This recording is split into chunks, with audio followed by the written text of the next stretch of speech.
हरे कृष्ण कृष्ण कृष्ण हरे हरे, हरे राम राम राम हरे हरे। हरे कृष्णा, राधे राधे भक्तों। आइए आज हम आषाढ़ मास के कृष्ण पक्ष में आने वाली योगिनी एकादशी की कथा का श्रवण करते हैं। श्री कृष्ण भगवान जी से धर्मराज युधिष्ठिर ने कहा, हे वासुदेव, कृपा कर अब आप आषाढ़ कृष्ण एकादशी का नाम और महात्म्य क्या है, कृपा कर इसका वर्णन बताइए। श्री कृष्ण भगवान ने कहा, हे राजन, आषाढ़ कृष्ण एकादशी का नाम योगिनी एकादशी है। इसका व्रत करने से साधक के सभी पाप नष्ट हो जाते हैं। एक समय की बात है, स्वर्ग धाम में इंद्र की अलकापुरी नामक नगरी में कुबेर नाम का एक राजा राज्य करता था। वह शिव भक्त था और प्रतिदिन शिव की पूजा किया करता था।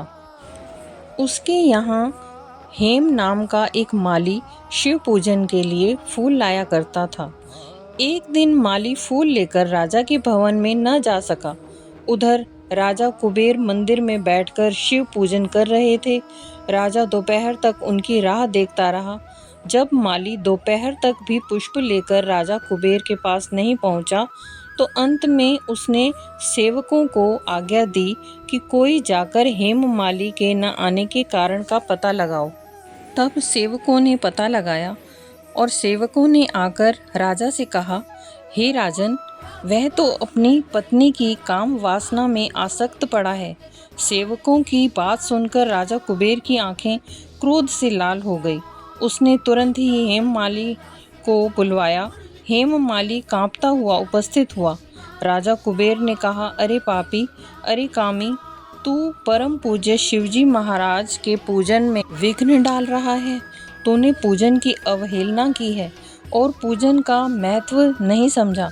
इसलिए मैं तुझे श्राप देता हूँ कि तू अपनी पत्नी का वियोग सहे और मृत्यु लोक में कोढ़ी हो जाए।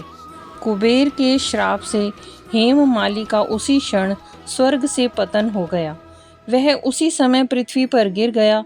भूमि पर गिरते ही उसे कोढ़ निकल आया, परंतु शिव पूजन की पुष्प सेवा के प्रभाव से उसकी स्मरण शक्ति लुप्त नहीं हुई। उसकी स्त्री भी उसी समय बिछुड़कर अंतर ध्यान हो गई। श्राप के कारण हेममाली मृत्यु लोक में आकर अनेक दुख भोगने लगा। भयानक जंगल में जाकर बिना अन्न और जल के भटकता रहा। रात्रि को निद्रा भी नहीं आती थी। भगवान शिवजी की जो सेवा उसने कभी की थी, उसके प्रभाव से पिछले जन्म की स्मृति उसे अवश्य रही। इधर उधर घूमता हुआ वह पर्वतों में श्रेष्ठ मेरुगिरी के शिखर पर चला गया। वहां से उसे तपस्वी मुनीश्वर मार्कंडे का दर्शन हुआ। हृदय से उनको प्रणाम करके वह मार्कंडे ऋषि के आश्रम में जा पहुंचा। श्राप से दुखी होकर हेममाली ऋषि के चरणों में गिर पड़ा। संत महर्षि बड़े दयालु होते हैं। माली को कष्ट पाते देखकर मार्कंडे ऋषि बोले कि हे वत्स, तूने कौन सा पाप किया है जिसके प्रभाव से तू कोढ़ी होकर महान दुख भोग रहा है। इस पर माली बोला, हे श्रेष्ठ ऋषि, मैं राजा कुबेर का सेवक हेममाली हूँ। मैं राजा की पूजा के लिए प्रतिदिन प्रातः ही पुष्प लाया करता था। एक दिन मुझे स्त्री के प्रति अनुचित आकर्षण हो गया और इसी कारण देर हो गई। मैं दोपहर तक पुष्प लेकर नहीं पहुंच सका, इसलिए क्रोधित होकर राजा कुबेर ने मुझे श्राप दे दिया। हे मुनीश्वर, अब मैं यह कुष्ठ रोग और पत्नी का वियोग सह रहा हूँ। इस समय किसी शुभ कर्म के प्रभाव से मैं आपके पास आ सका हूँ। शरीर से दुर्बल हो गया हूँ, अतः कृपा कर आप कोई ऐसा उपाय बताएं जिससे मेरा दुख दूर हो जाए। इस पर मार्कंडे ऋषि बोले, हे माली, तूने मेरे सन्मुख सत्य वचन कहे हैं और तुझे अपनी भूल के लिए पछतावा भी है। इसलिए मैं तेरे उद्धार के लिए एक व्रत बताता हूँ।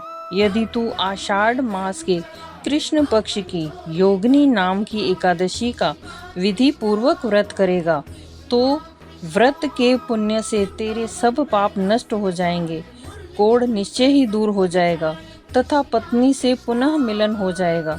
ऋषि की आज्ञा अनुसार हेममालिनी ने योगिनी एकादशी का व्रत किया और इसके प्रभाव से उसके शरीर का कोढ़ दूर हो गया और फिर वह अपने पुराने स्वरूप में आ गया तथा उसका अपनी पत्नी से पुनः मिलन हो गया।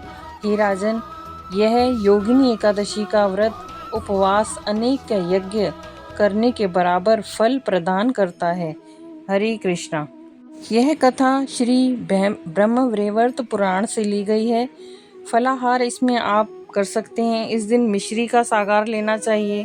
तरल पदार्थ जैसे शिकंजी, जूस, मिश्री का प्रयोग कर सकते हैं। दूध व दूध से बनी मिठाइयाँ खा सकते हैं। इस व्रत में आप ये सब ले सकते हैं। हरे कृष्णा। राधे राधे।